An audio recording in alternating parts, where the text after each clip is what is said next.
என்ன பேசுனா கவுண்டமணி சாரை பற்றி பேசணும்னா நிறைய இருக்குது, என்கிட்ட நிறைய இருக்குது. ஒரு விஷயம் கவுண்டமணி சாரை பற்றி சொல்லணுன்னா, அவருக்கு மேனேஜர் கிடையாதுங்க, அவருக்கு டிரைவர் கிடையாது, அவர்கிட்ட டைரி கிடையாது. டேட்டு சொல்லிட்டா போதும், மனசில் வச்சுப்பார் டேட்டை. இந்த டேட்டு இவங்களுது, இந்த டேட் அவங்களுது, அந்த டேட் இவங்களுது அப்படின்னு மனசுலேயே டேட்டை வச்சு அவரே வண்டி ஓட்டிகிட்டு வருவார். அவருக்கு டிரைவர் கிடையாது. இதை மாதிரி ஒரு அருமையான வசதியான ப்ரொடியூசர்ஸுக்கு மிகவும் எளிமையான ஒரு நடிகர் வந்து தமிழ் இண்டஸ்ட்ரியில் இன்னொருத்தர் இருப்பாரான்னு என்னால் சொல்ல முடியாது.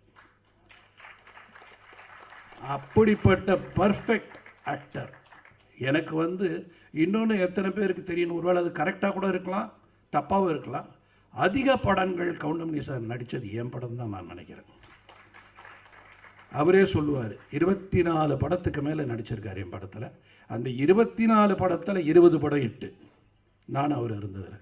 இதில் என்ன வேடிக்கைன்னா, நான் வந்து ஒரு 4 பேஜ் டைலாக் எழுதிட்டு சத்யராஜ் சாருக்கும் கவுண்டமணி சாருக்கும் வந்து டைலாக் சொல்லுவேன். அந்த 4 இவங்க 2 பேரை சேர்ந்து 6 ஆக்கிடுவாங்க. திரும்ப அதை படிக்கும்போது என்னால் எதையுமே கட் பண்ண முடியாது. அந்த மாதிரி 6 ஆகிடும் அந்த பேஜ். அது மாதிரி 2 பேஜ் கொடுத்தா 4 ஆகிடும்.